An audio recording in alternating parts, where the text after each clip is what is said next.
auto-generating captions when you have these weird names of steroids is crazy. It's putting out the most annoying spellings. So I was on my way to the barbershop and I got this pink screen of death on my camera.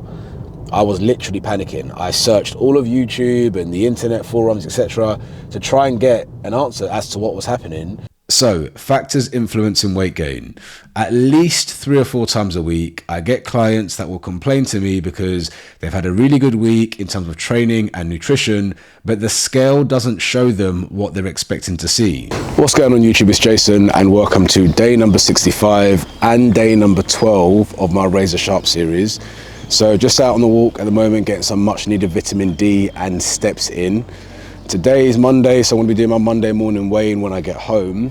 I'm also going to be doing a part at the end of this video on factors that influence your weight gain. I'm preempting that my weigh-in is going to be slightly up because this weekend was heavier in terms of calories and carbs.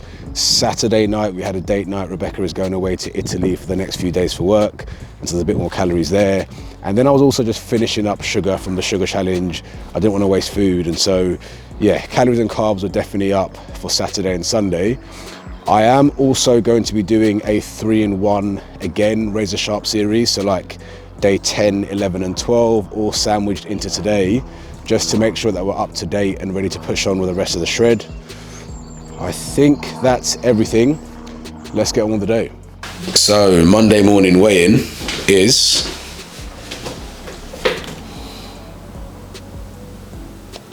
87.4, so 1.6 kilos up from Tuesday.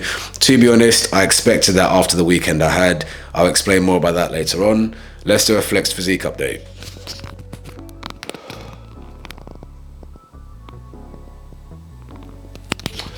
All good, shape's starting to come through little by little. Let's measure my waist.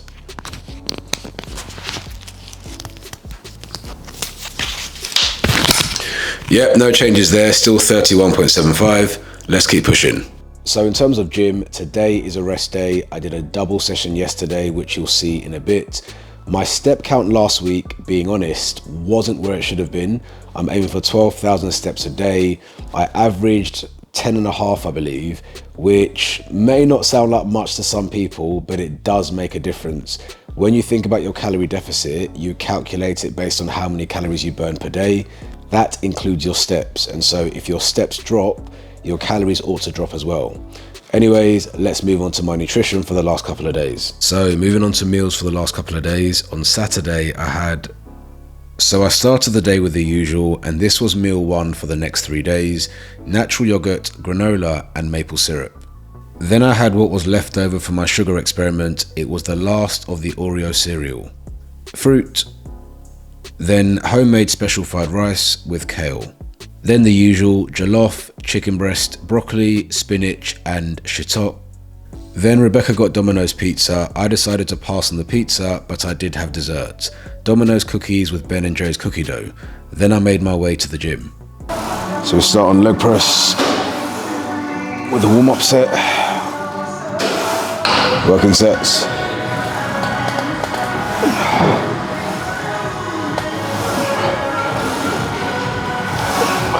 Seated leg curl.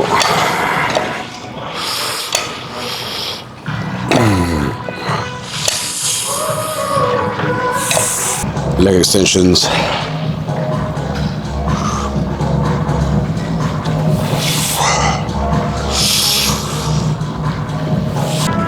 Hip thrusts.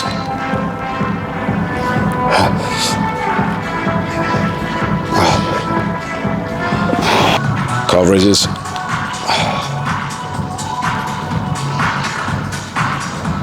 So, food for yesterday. So, meal 2 was buttered sourdough. So my next meal was the usual, but with coleslaw. And then I had egg fried rice with chicken drumsticks and kale. And fruit to finish. So just on my way to the gym now to train up a body. I've got a double session because I didn't manage to get to the gym yesterday. It's been absolutely mental with this steroid video. I just completely underestimated. I thought, oh, I've edited it already, it should be fine. Auto-generating captions when you have these weird names of steroids is crazy. It's putting out the most annoying spellings. So we start off on dips, go for a quick warm-up set. Working reverse grip pull downs.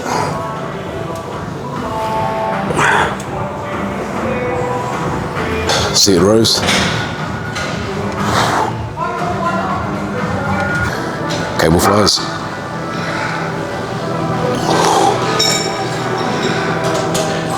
Face pulls. Lateral raises. Push downs. Barbell curls.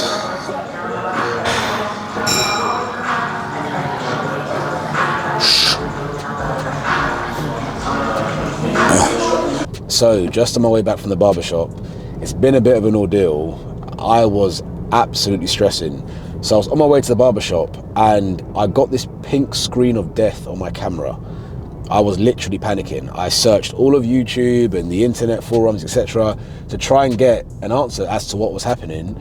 I turned my camera off and on. I tried to reset it a couple of times and nothing happened. And I was like, oh my gosh, what's going to happen to my daily vlog? And so I thought I'll turn it off, and obviously went to get my hair cut for the last, I don't know, half an hour, 35 minutes, whatever. Came back out. Thank the Lord, my camera is working again.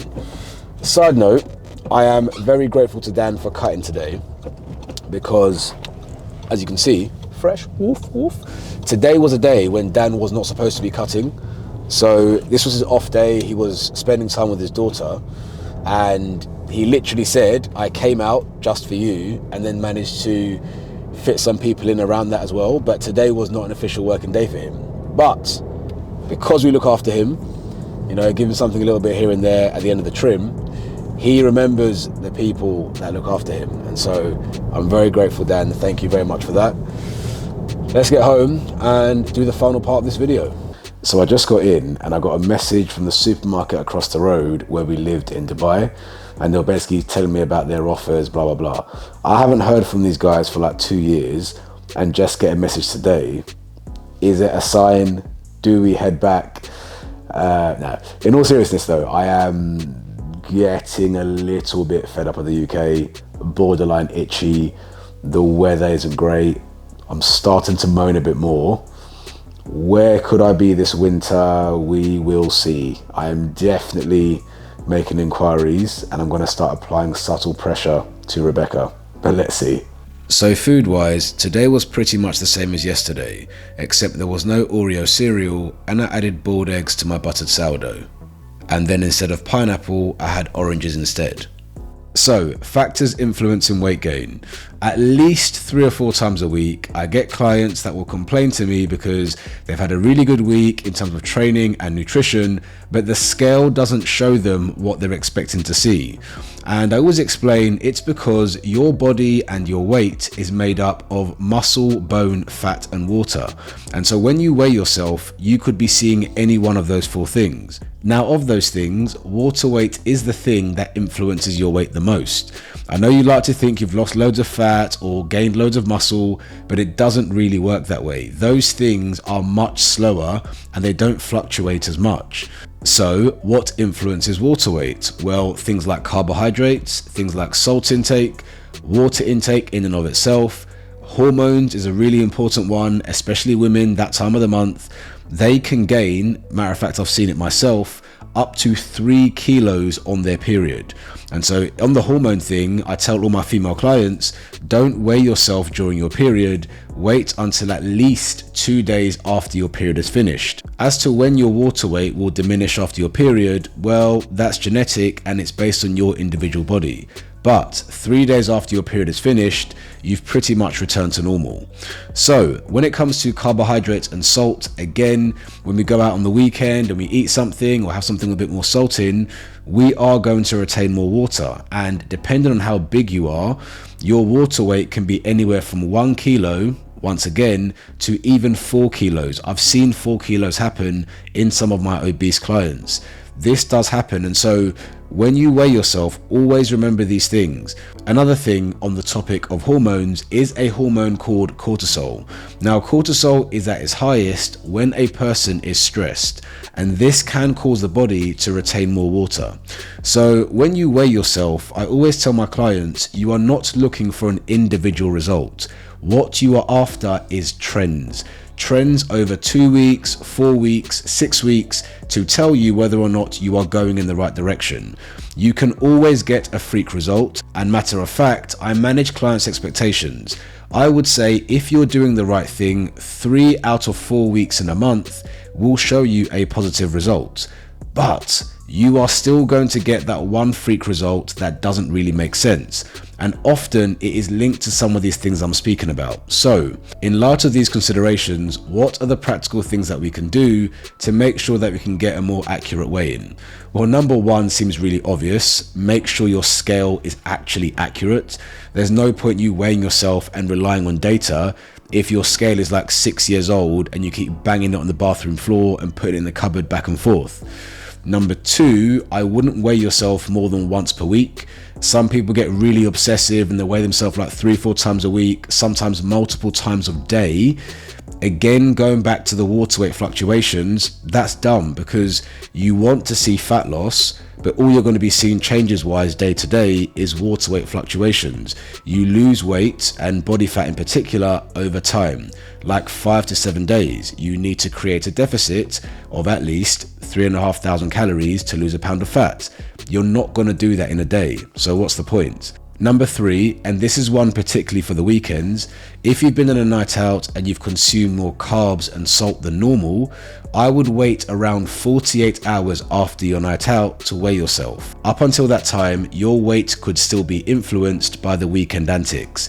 Case in point with today's weigh-in with me. And number four, for the ladies, if you are on your period, please do not weigh yourself. Number one, the result is not going to be representative.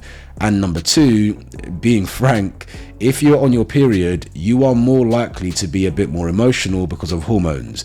Seeing a result that goes against you is just going to screw with your mind and your emotions. It's not worth the hassle because the result is not even going to be accurate anyway. So wait at least 48 hours after you finish your period, you've completely finished, to weigh yourself, or if you can, even better, wait up to 3 days. So yeah, things to bear in mind when we weigh ourselves, and the result is not what we want to see. This doesn't excuse people that are just being inconsistent and gaining weight.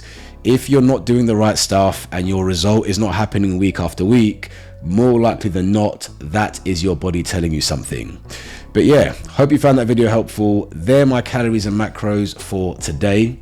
Hope you enjoyed this video, and don't forget to like it if you did. Subscribe to my channel to follow me on this journey, and I'll see you again tomorrow.